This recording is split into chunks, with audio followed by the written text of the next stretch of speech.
I did not expect my last video on spicule creams to blow up the way it did. And honestly, I don't like making negative videos. I try to give you both sides of every product. But this time, there was one piece of information that I couldn't ignore. And the comments made it very clear I owed you a follow up. I received hundreds of comments and questions about my recent spicule cream video.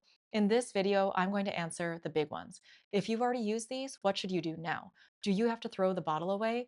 Am I secretly being paid to say this? And am I even qualified to talk about it in the first place? But before any of that, I want to start somewhere uncomfortable because a lot of you told me very confidently that I don't know what I'm talking about. So let's start there. After I published that video, I didn't just sit back. I went back to my microscope and I redid the whole experiment.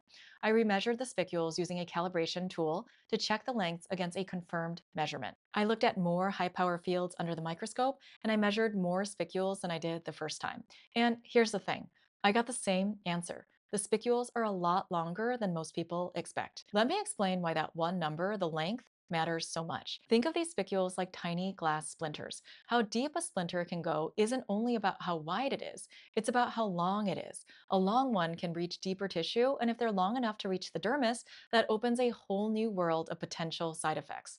That's it. The length is critical for how deeply these can penetrate into your skin. And that length isn't being clearly shared with you, the person who's buying and actually using these products.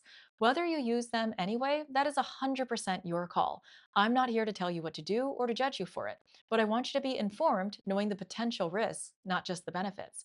And stick around because near the end, I'm going to show you the actual math on whether dermatologists make money by raising concerns about these products. Question one, I already use them. What do I do now?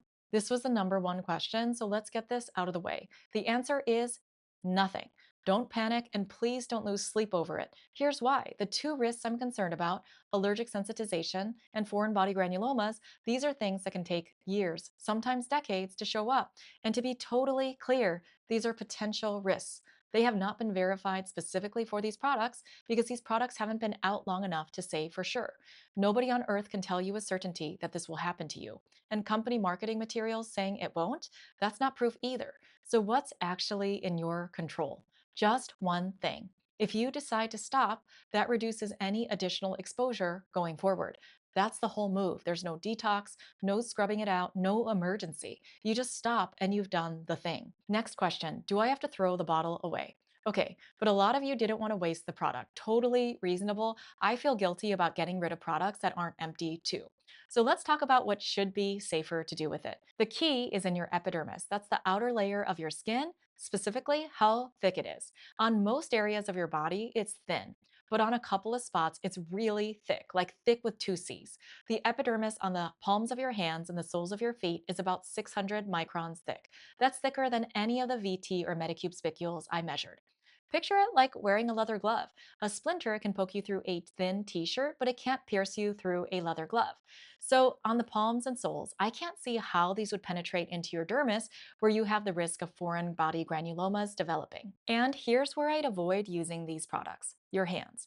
Even though palm skin is super thick, I still worry about the increased potential for allergic sensitization.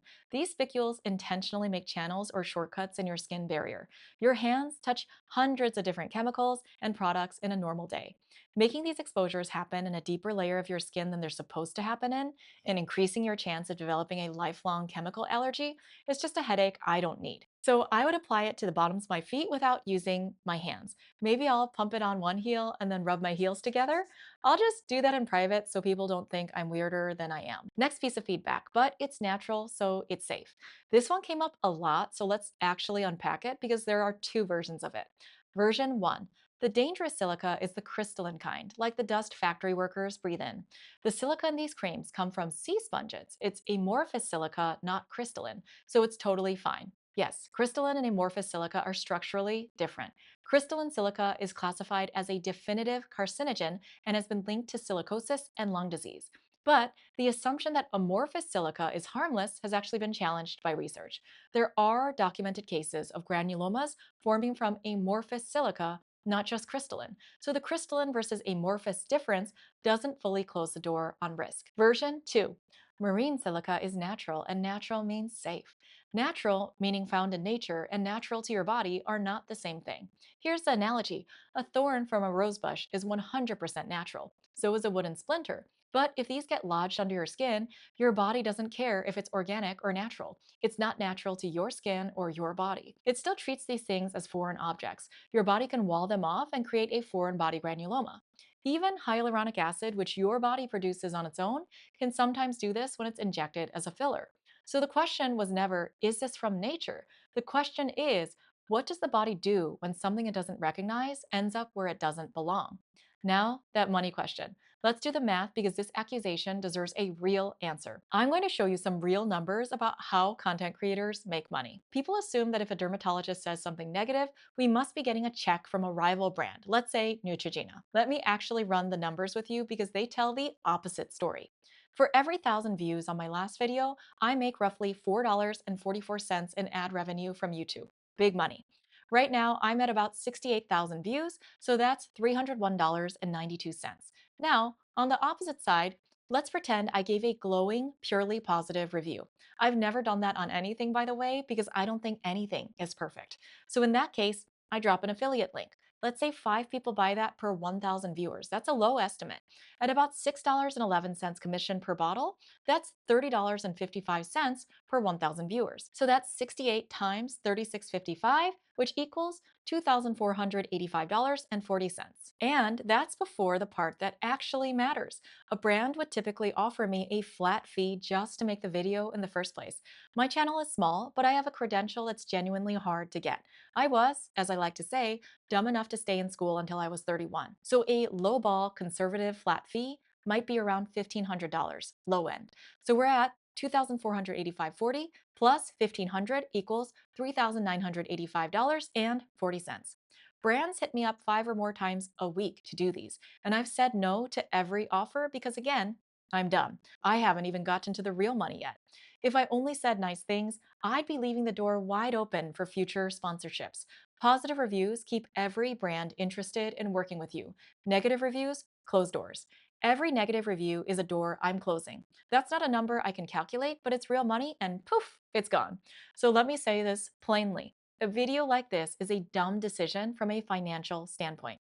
Dermatologists raising concerns are leaving money on the table, not making it. Next, you're a dermatologist, not a cosmetic chemist or toxicologist. You can't comment on skincare ingredients. The last time I was this speechless, somebody told me you can't get pregnant if you have sex every 3 days. So let's clear this up.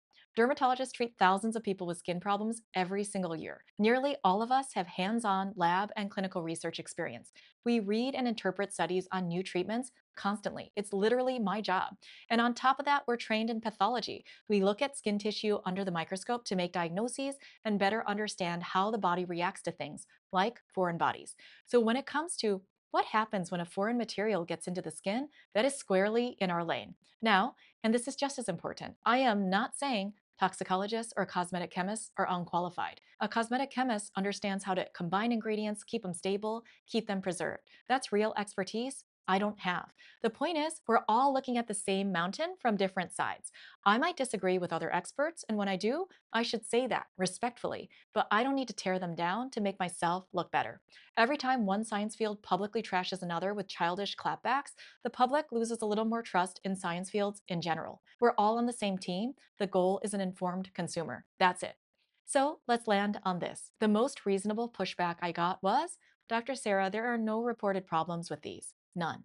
And that's true. There aren't yet. But here's the part that matters. These products are new, and the two things I'm worried about, foreign body granulomas and allergic sensitization, these are exactly the kind of reactions that can take years or even decades to show up. So no reports yet and proven safe do not mean the same thing.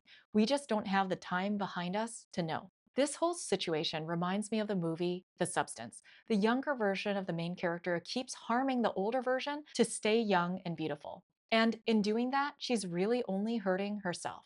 That's the mental image I keep coming back to. Chasing a result now at a cost that we don't even fully understand yet, that's scary to me. The mechanism worries me enough that I've chosen not to use them. I'm not a risk taker when it comes to my skin and my health, especially when I can reach the same goals with more traditional skincare and methods. But that's my choice. It doesn't have to be yours. Nobody is telling you that you can't use these. You're a grown up. It's your skin, it's your call. All I want is for you to make that call with the full picture, the risks and the benefits, not just a marketing department telling you a brand new technology is completely safe. If you like this video, you might like my evidence-based guide to topical peptides like copper peptides, argireline, and matrixyl. Coming up, I have videos planned on Dollar Tree skincare, pore cleaners, and hair growth supplements. Thanks for watching.